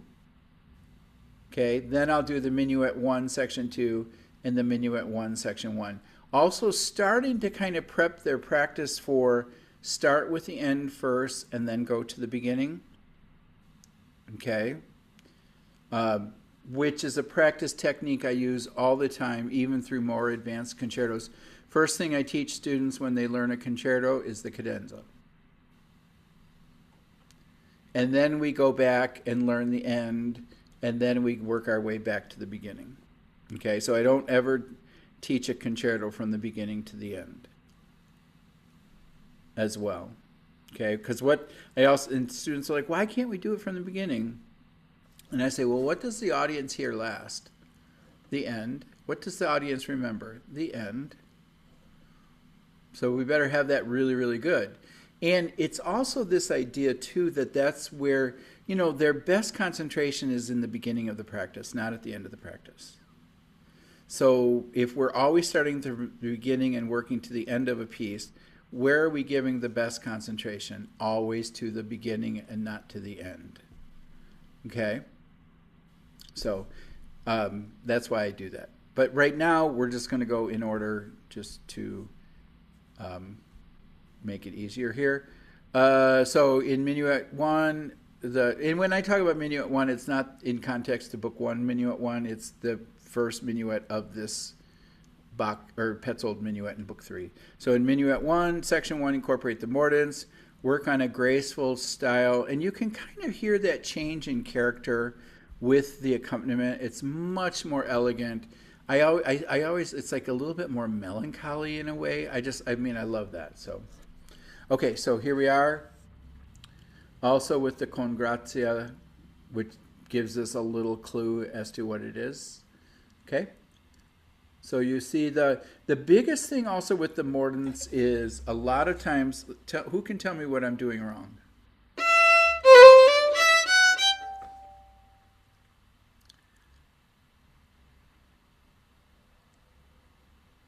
Somebody be my teacher. Was it too much bow? Yeah, yeah, exactly. Why did I use too much bow? Am I stupid? Don't answer that, Samantha. No, you're not stupid, Why, but thank you. Why would I use too much bow? because you're focusing on the fingers, and so your bow just kind of goes. Yeah, and I'm like, oh my gosh, I have to play fast finger there because it's a mordant, right? So sometimes we have to put the surge protector on the bow. Okay, does that make sense? So yeah, slow bow, quick finger. That's why. Because all students do that. You ever? I mean, I love watching a student try to trill for the very first time in book 2. It's just so stinking cute because their whole body just goes kind of into spasms, and so here we go. So let's try the minuet 1. First section. Ready, and...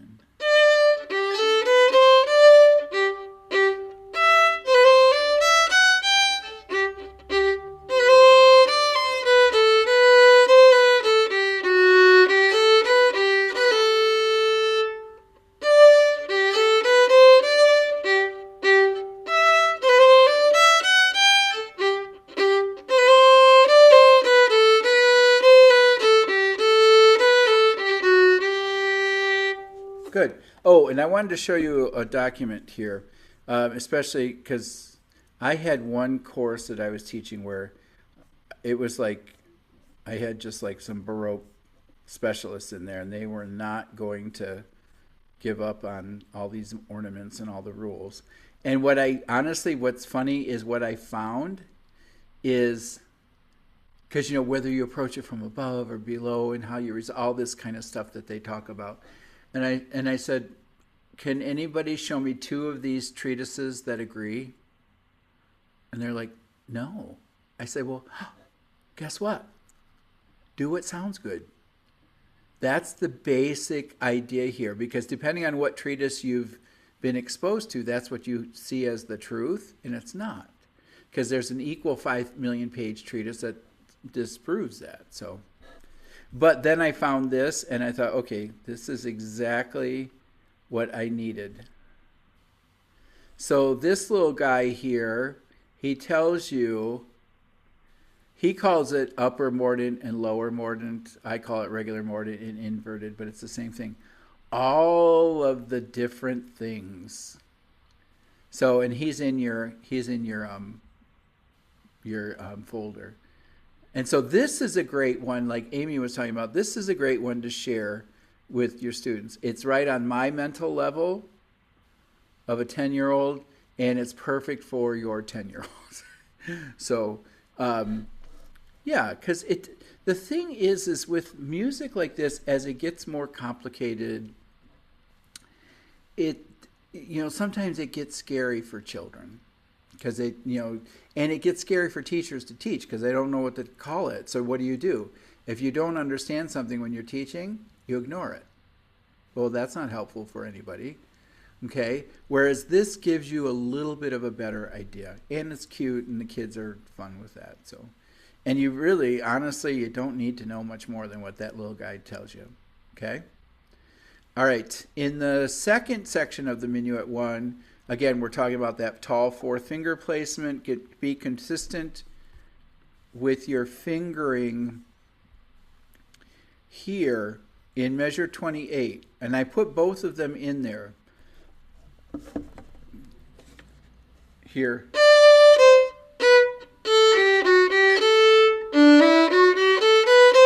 Are you going to use all opens? Or are you going to use 4s? What I would say is either use opens or 4s, but don't mix it because the timbre, if you use all opens, it has a brighter timbre. If you use 4s, it's going to have a little bit more closed timbre, but at least it matches so it's not going to stick out like a sore thumb. Okay? So pick one of those and stick with it. Okay? All right, here we go. Let's try now this second section. Here we go. Pose that 4. 1, ready, go.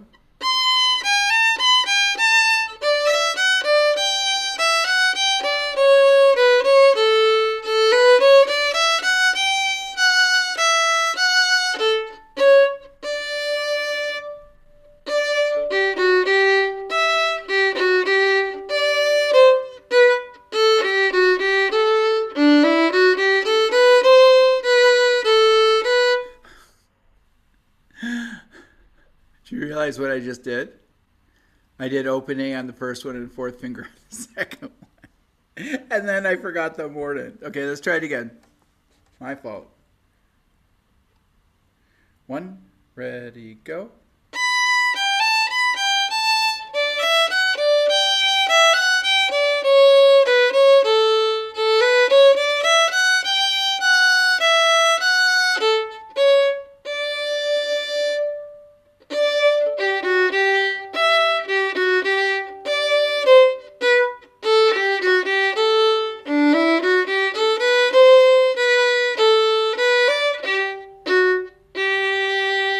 And then here. I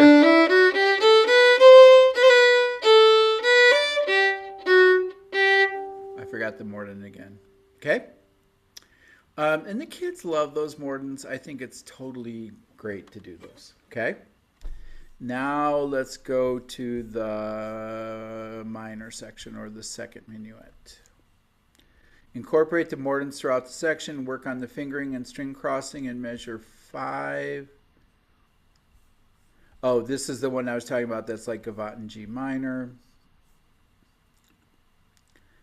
Work on the coordination of left hand and bow in measure 15. Oh, that's putting the mordent at the second hooked bow. And work on a sweet style throughout this section. Okay? Here we go. And again, this is this idea musically, what you're trying to... Because so many times when students hear a piece that's minor, what does it kind of help, what do they think about in their heads? Like sad. And scary, everything that's kind of heavy, right? Well, and this is an emotion that's not necessarily in their wheelhouse of emotions yet, but there's also melancholy, which is a form of sad, but it's not like laying on your bed crying. And I say for them, like, melancholy is like remembering something that's sad, but it's not quite so sad anymore. Okay? So it's remembering something sad. Another term I like to use with minors is just contemplative. Yeah. Okay? You're just thinking. Okay? All right, so can we start right there? So yeah, it's not as aggressive or heavy or, And again, this is where you have to really tap into the emotional maturity of the child and don't go beyond that. So happy, sad is a baseline for children. And with that, it's not I'm laying on my bed crying because my mom and dad wouldn't buy me that toy, right? It's just, I'm kind of sad and a little tired. Okay, thinking about it. Here we go. And remember, though, in your wheelhouse, because, I'm the king of saying things that I shouldn't say. So I'm like working on 25 levels there, not to put my foot in my mouth. Never, ever talk about death. Because sometimes, and again, how do I know this? Because I've done it. So you don't say, yeah, it's not sad about thinking about how, like, when your dog died. Because, oh my gosh, if you say that and then the student has had a dog that just died, oof, that's a bad, bad thing, right? Okay? So, just sad because I didn't get a toy works just as fine. Okay? Here we go. 1, ready, and...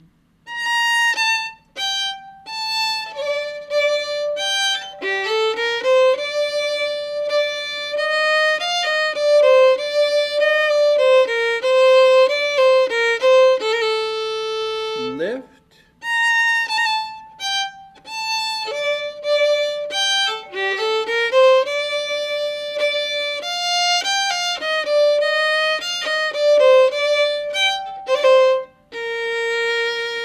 Now, as like, say if you're going to, if a student's graduating this, here's a kind of cool thing you can do musically at the tip.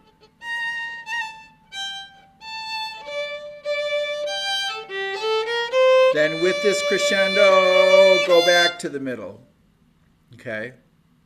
So, you know, when you're getting it to a graduation level, that's something you can incorporate there. Okay? All right. In the second section of the second minuet, incorporate the mordents, work on the left hand articulation in measure 31.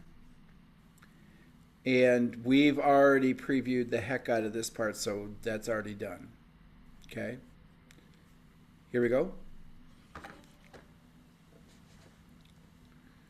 1, ready, go.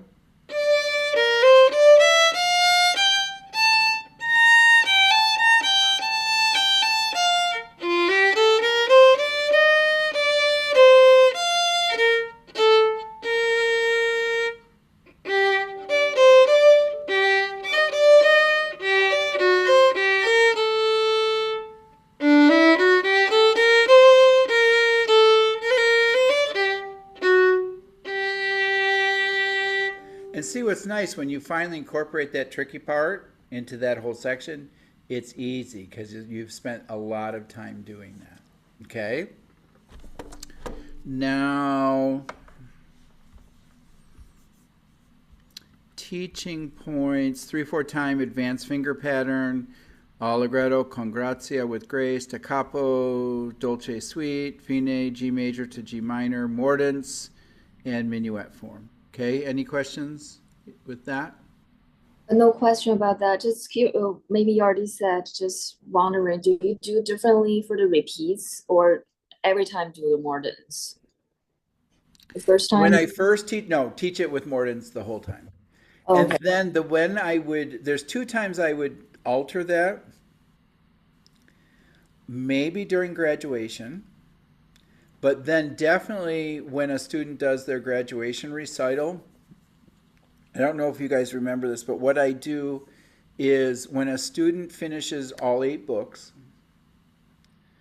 before I teach them one of the Mozart concertos, we spend about a year preparing a graduation recital where they learn 2 or 3 pieces outside of the repertoire, Preludium Allegro, Vitali Chacon, those kind of pieces. Maybe unaccompanied Bach, and they pick one piece from all 8 books, and they stand up on I call it the Suzuki Bar Mitzvah. They play the entire concert by themselves, hire pianists, rent a space, do a big party afterwards with lots of punch and cookies, and it's their day to shine. So, like, if they would pick that they want to play on their graduation recital, this Bach, then I totally would do the variations. I would add some scale flourishes and all sorts of fanciness. Okay?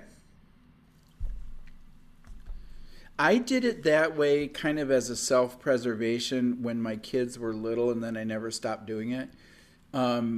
But if you do a book graduation recital with all your students, and like when my kids were little, my personal kids were little, I had 50 students, 40 students. I mean, you would be going to a book recital every weekend. And so what I did is I consolidated into that concept. And it actually makes it more special.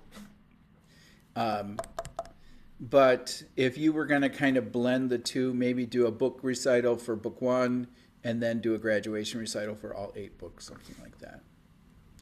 Because what my students don't get a big chance is to celebrate the fact that they can, they've gotten book 1. Because of all the books, that's the biggest one, right? Because it takes 2-3 years to do. So I just haven't gotten into I haven't thought about adding that. So. Okay, Gavotte in G minor. How many? Oh yeah, we got.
Now, I tend to do this piece a little bit slower than Hillary does it, but that's just my personal preference. Rondo form again. This one, again, I have descriptive words for the sections, and my students have to be able to tell me this. Sad head, glad head, mad head. How do you play Gavotte in G minor? Sad sad, glad sad, mad sad. Okay? So you play two sads, then a glad, then a sad, then a mad, then a sad. Okay? And if they can say that, they will always remember the form of the piece. Okay? You see a couple student recordings, professional recordings, a cello, and then a viola. Okay. If you're ever looking to recruit new violists and you want to develop a viola studio, the only way to do it is to expose them to the viola. Meaning they have to, students that want to play viola have to fall in love with that sound. I can't remember. Are any of you violists? Okay. Okay. So you studied viola first, then violin. Sanan, you did too? Viola first? I did violin first. Okay. But I mean, in college you did viola? Oh, yes. Oh, wow. Yeah. So that's the, how many, like, do you have a lot of viola students? I have about 10. Wow. That's a lot. But I have over 30 students. So Okay. yeah. Yeah, but still, to have a third of your studio already viola, that's good.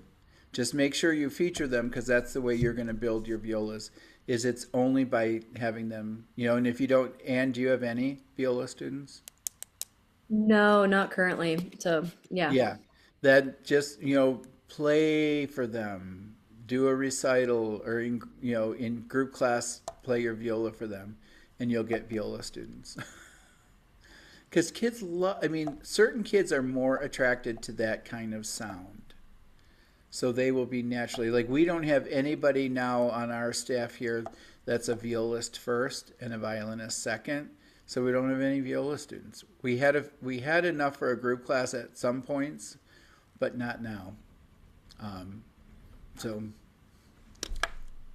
I wish we did. Okay, so previews, obviously G minor tonalization, G minor scales, B flat major scales. Okay, introduce the sections in the following order. Do glad first, then mad, then sad last. And no real previews besides this section. No. All right. So in glad, well, let's do glad. Incorporate the preview. Oh, you know what? I don't even do this as a preview anymore, because what I found is, you can. There's nothing to say you can't. Now, here's the worst way to introduce this preview.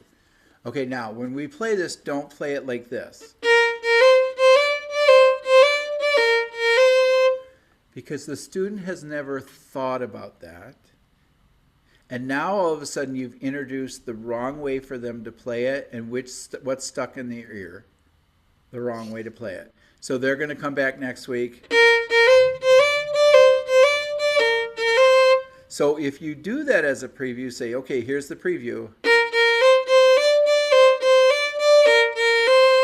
And don't attach any baggage to that. Because is that a very common mistake? Honestly, in my studio, it's not anymore, because they don't even know that exists, which is the swing eighths. And most students don't know what a swing eighth is, and if they do, they should learn it in the context of a piece where it's appropriate. But in this case, just show them how it's played and let them learn it. Does it make sense? Because so many times what we do is we project something onto a student, and then they're it makes them play it the wrong way, which is, okay, now you don't want to play this like swing eights. And they're like, well, what's swing eights? And then you demonstrate it in that piece, and then they come back and do it the wrong way. And then you're like, ugh, see? No, well, you showed them how to do it. You planted that earworm in them that they can't do it the right way. So just ignore it. Okay, does that make sense? Okay. So I honestly don't really, I just teach the whole section. And this is another one of those, I've highlighted all the crescendos and diminuendos, but most of them are just tapered phrase endings. They're not true diminuendos. Okay. All right, so can we play glad? Again, starting from the middle. Ready, go.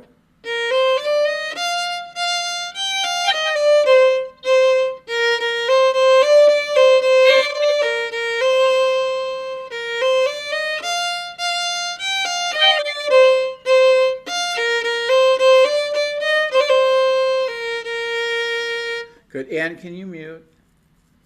Oh, sorry. No, that's no problem. Okay. Yeah, the other thing is just nice, even bow distribution there. No surges. Okay. Now in sad, or mad, sorry, that was glad. Mad, pay attention to the accidentals. Printed fourth fingers are good, except for in measure 27, and then work on the bowings.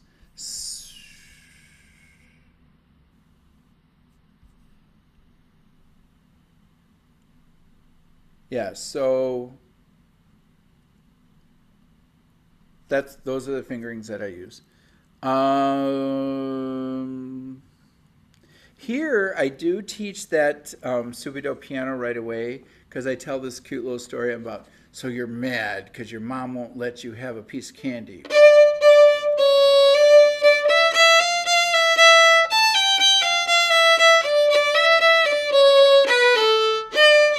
Sorry.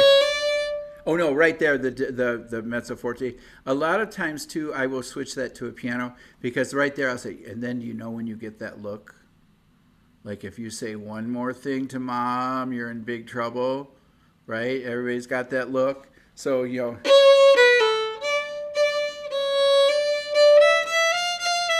It's like, okay, you know. So that's what I do there. You can switch it to dad too.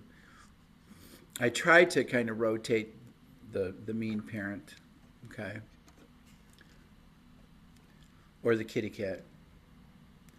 Your kitty cat looks at you side-eye too, right? When they don't get their way.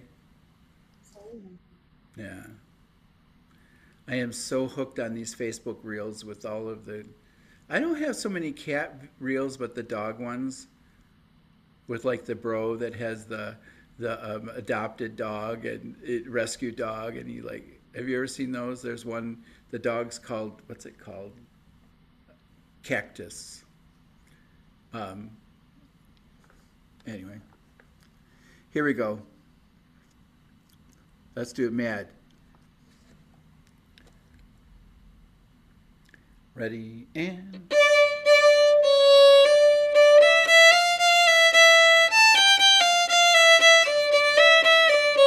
Watch it.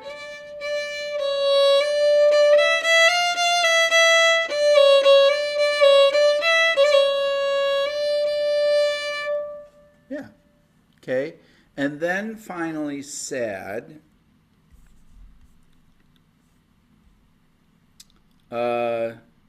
Again, it's a fingering thing.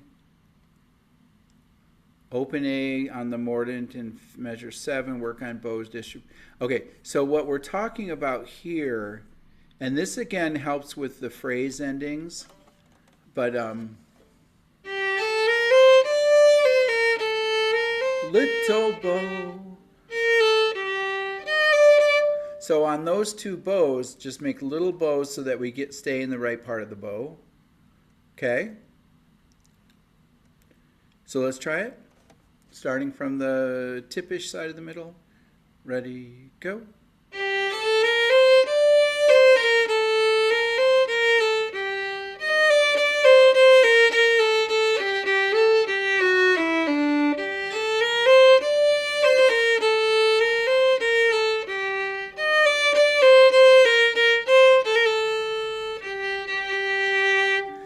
then another thing that's nice when you're getting more towards the graduation side of this piece is in that repeat, do it with maybe a little bit bigger the first time and then softer the second time, like an echo almost. Okay? All right, any questions with that one? I don't think we're going to finish.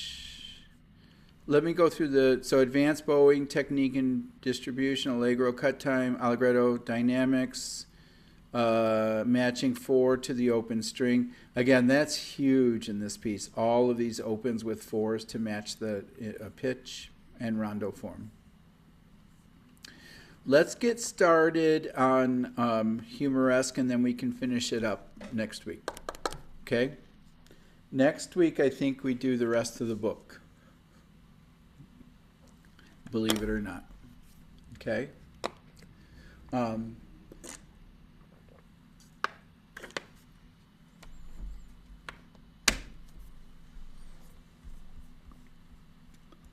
So let's listen to Old Hillary. Not that she's old.